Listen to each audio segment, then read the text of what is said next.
La primature pour parler de cette réunion présidée vendredi par le Premier ministre.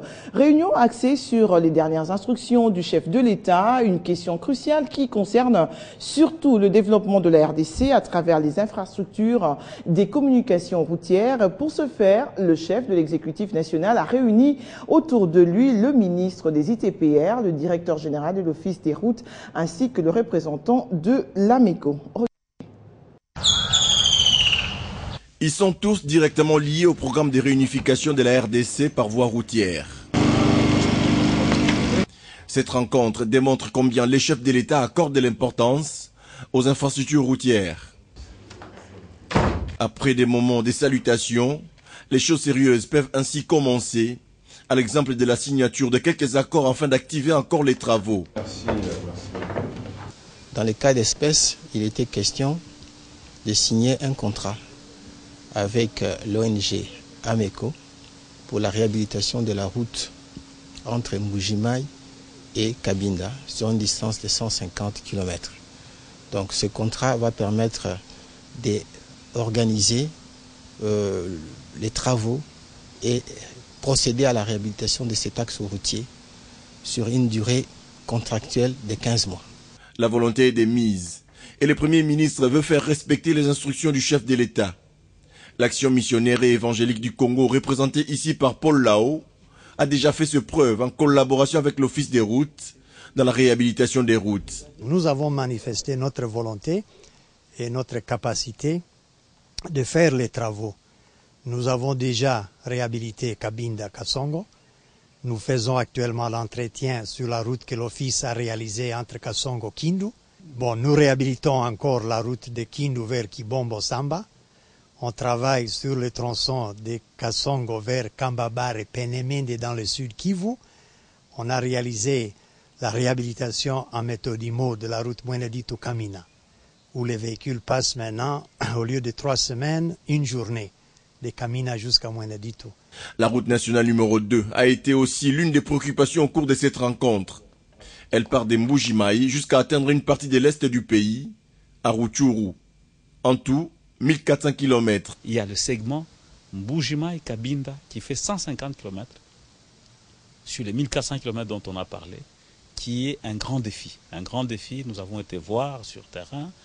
Cet axe a fait l'objet d'un contrat déjà vers les années 2003, financé par la Banque mondiale, qui s'est soldé par malheureusement un résultat très peu appréciable.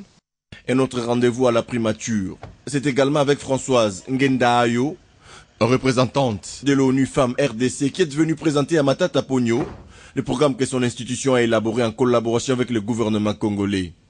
Ces 10 programmes, avant d'être lancés, devraient être aussi expliqués au chef du gouvernement, qui du reste a promis son implication personnelle. Dans le chapitre élections, le ministre de l'Intérieur, Décentralisation et Affaires coutumières, Richard Mouyej, en sa qualité de président du comité de pilotage pour la sécurisation des élections, a réuni ce vendredi dans son cabinet de travail l'ensemble de son bureau. Au cours de cette réunion, les membres de ce comité ont essentiellement réfléchi sur les rubriques urgentes du budget 2014-2016 de cette structure déjà soumise aux autorités compétentes en vue d'assurer la bonne marche du processus électoral. C'est dans son cabinet de travail que le ministre de l'Intérieur, Décentralisation et Affaires coutumières, Richard Mouyej-Manguesmans, également président du comité de pilotage pour la sécurisation des élections, a présidé ce vendredi une réunion du comité directeur de cette structure. Un comité dont la mission est d'assurer la sécurité du processus électoral, c'est ce qui explique la présence de plusieurs responsables de la sécurité nationale dont le commissaire général de la police nationale congolaise, le général Charles Bisengemana. Durant cette réunion essentiellement budgétaire, l'objectif est d'activer les fonctionnements de structure de ces comités et repérer les rubriques urgentes en vue d'assurer le bon déroulement du processus électoral. À l'ordre du jour, il y avait le fonctionnement des structures de ce comité de pilotage qu'il faut maintenant réactiver en préparation des élections futures. Le budget ayant été déjà approuvé par le gouvernement pour un plan triennal 2014-2016, il s'est agi de voir quelles sont les rubriques urgentes à faire fonctionner dès maintenant à terme de financement. Et concernant la question sur la possibilité d'organiser les élections dans le délai, le président de la CENI, l'abbé Apollinaire Malumalou, se montre plutôt rassurant. Quand la CENI publie un calendrier, il faut savoir que le calendrier est de mise. Donc j'ai saisi l'occasion pour dire à tout le monde, aux compatriotes, donc aux Congolaises et aux Congolais, qu'il faut se préparer dès maintenant aux élections et éviter la spéculation sur les élections. Au sorti de cette réunion, le président de la CENI affirme que le budget de ces comités qui couvrent la période allant de 2014 à 2016 sera publié au même moment que le calendrier global des élections. Aussi, je vous l'annonçais en titre, le secrétaire général de l'Union africaine des télécommunications est en séjour de travail dans la capitale congolaise après la primature et le ministère des PTNTIC. Ce vendredi, il a eu une séance de travail avec le patron de l'autorité des postes et télécommunications. C'est dans la perspective de l'implantation du siège de l'Union africaine des télécoms à Kinshasa, ce qui permettra à la République démocratique du Congo d'être le centre d'attraction des opérations internationales dans le domaine des télécoms.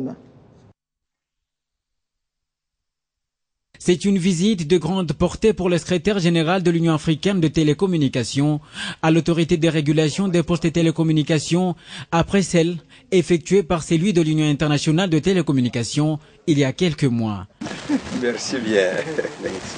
Dans un climat convivial, devant les agents et cadres de cet organe, ainsi que les représentants du chef de l'État, les avancées qu'a réalisé cet organe de la présidence de la République ont été présentées avant que le secrétaire général de l'Union africaine des télécommunications ne donne l'objet de son séjour à Kinshasa.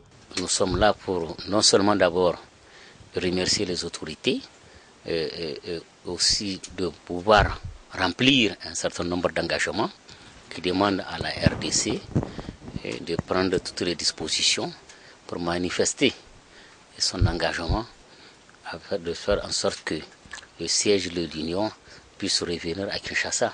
Mais selon le président du collège de la RPTC, Oscar Manikunda, la RDC a encore une année pour remplir le reste des conditions pour abriter le siège de cette institution des télécoms. L'UAT, il faut le reconnaître quand même, c'est une grande institution au niveau régional africain.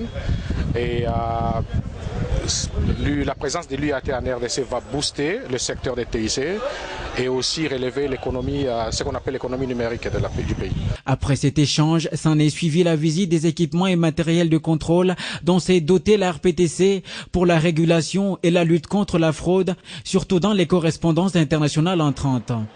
Le secrétaire général de l'UAT est réparti dans l'espoir de voir les installations de cette institution implantées à Kinshasa à brève échéance. Actualité toujours, un PF à quelques heures de la rencontre des chefs d'État et des gouvernements dont le président Joseph Kabila, le ministre des Affaires étrangères congolais, était reçu par le président sénégalais Macky Sall. Les deux personnalités ont parlé des quelques questions d'actualité qui seront évoquées au cours de ces assises, dont la succession du secrétaire général de la francophonie, Abdou Diouf. L'occasion m'a donc été donnée de faire l'état de certains dossiers importants qui vont être discutés par les chefs d'État et de gouvernement quand ils se retrouvent à partir d'après-demain, et cela à la demande du président Kabila. Dossiers parmi lesquels, bien entendu, celui de la succession du président Abdou Diouf à la tête du secrétariat général de la francophonie. S'agissant des travaux que nous avons eus sous la direction compétente et éclairée et efficace de mon frère et ami, le ministre Mankeur Ndiaye, nous avons passé en revue tous les dossiers qui étaient sur la table. Et je dois dire que la francophonie en ressort plus consolidée que par le passé, car le chemin parcouru depuis le 14e sommet à Kinshasa est semé de réalisations positives pour la confirmation de la place de la francophonie sur l'échiquier international. Pendant ce temps, le président de l'Assemblée nationale et premier vice-président de l'APF qui séjourne au Sénégal, où il prendra également part au 15e sommet de la francophonie devant les ministres des pays membres de l'OIF, Aubin Minakou, est revenu sur 3 points, à savoir l'implication de l'APF dans la résolution des conflits, l'observation des opérations électorales en Afrique et la mise en œuvre de l'action du secrétaire général sortant de l'OIF. Plus de précisions avec Crispin Chibassou. Invité à prendre parole en tant que premier vice-président de l'Assemblée parlementaire de la francophonie, organisation partenaire de l'OIF, le président de l'Assemblée nationale de la République démocratique du Congo, Aubin Minakou a placé son speech sur 3 axes. L'implication de l'APF dans la résolution des conflits, observation des opérations électorales et la mise en exergue de l'action du secrétaire général sortant de l'OIF, Abdou Diouf. Faisant mention de la recrudescence du terrorisme en Afrique et qui risque de prendre des dimensions incontrôlables, Aubin Minakou a proposé l'adoption d'une déclaration contre ces mouvements. Après les travaux, le président de l'Assemblée nationale de la République démocratique du Congo s'est rendu sur l'île de Gorée où il a visité les cellules de détention des esclaves qui reflètent la cruauté insupportable. À la maison des esclaves, Aubin Minakou a visité les tristement célèbres portes de non-retour. Avant de se rendre sur l'île de Gorée, le président de l'Assemblée nationale s'est rendu au village francophone pour visiter les expositions en marge du 15e sommet de la francophonie ici à Dakar. Inscrivant ses mots dans les livres d'or, Aubin Minakou a déclaré « Bien que ces lieux renferment une histoire douloureuse, mais Gorée devra devenir un lieu de l'incarnation du pardon et de la paix. » Dans la soirée, un dîner a été offert au président de l'Assemblée nationale par le ministre des Affaires étrangères de la République démocratique du Congo, Raymond Tshibanda, à l'occasion de l'anniversaire d'Aubin Minakou. Depuis Dakar, capitale du Sénégal, Crispin Chibassou pour Radio Télé 50. Revenons au RDC pour dire que ceci concerne une communication pour les abonnés de la SNEL dans les provinces du Bas-Congo, Bandundu, du Katanga et de Kinshasa. Vous observerez ces derniers temps un délestage plus ou moins intensif, mais pas de panique, ce n'est pas une panne, mais plutôt des travaux de maintenance qui seront exécutés au niveau des installations électriques de la centrale d'Inga. Je vous propose d'écouter à ce sujet Eric Mbala, directeur général de la SNEL. Et nous avons actuellement un programme de travaux que nous commençons. Ce travail est impératif. Il s'agit de la maintenance programmée de plusieurs groupes qui sont sur le réseau. Et cette maintenance exige l'arrêt des machines. Et ce qui est également particulier, c'est qu'il y a des machines que nous devons arrêter pendant une dizaine de jours. Nous sommes restés avec 4 machines à Inga 2 et 4 machines à Inga 1. Chaque fois que nous arrêtons une machine, eh bien, ça va créer un déficit. Et puisque nous sommes obligés d'arrêter pour faire cette maintenance et que nous tenons absolument à achever avant la période de fête, il va se créer donc sur le réseau interconnecté dont je parlais un déficit. Donc, on aura moins de puissance que ce qu'on avait habituellement. Et donc, ce qui va intensifier les délestages dans le système électrique qui alimente aussi bien les Bas-Congo, Kinshasa, Bandundu que le Katanga. Et puis les rideaux sont tombés sur la première conférence des partis verts d'Afrique centrale organisée par le Parti écologiste congolais. Cette rencontre qui a connu la participation des partis écologisés 6 pays d'Afrique centrale en vue de réserver leurs liens et surtout peaufiner des nouvelles stratégies dans leur lutte pour la préservation de la nature. Cette organisation a adopté aussi un nouveau statut présenté par les membres de la Fédération des Verts d'Afrique centrale que dirige Didas Pembe. C'est sous la houlette de Global Greens et la Fédération des Verts mondiaux que le Parti écologiste congolais a organisé cette première conférence des partis verts d'Afrique centrale. Ces assises ont réuni pour la première fois les partis écologistes des 6 pays d'Afrique centrale, dont le Gabon, la Guinée équatoriale, le Congo-Brazzaville, le Cameroun et le Tchad en vue de fédérer les mouvements et partis politiques évoluant dans le domaine de l'environnement autour des objectifs communs tels que créer la solidarité au sein des partis verts de la sous-région et lutter pour le respect et la préservation de l'écologie dans toutes ses formes.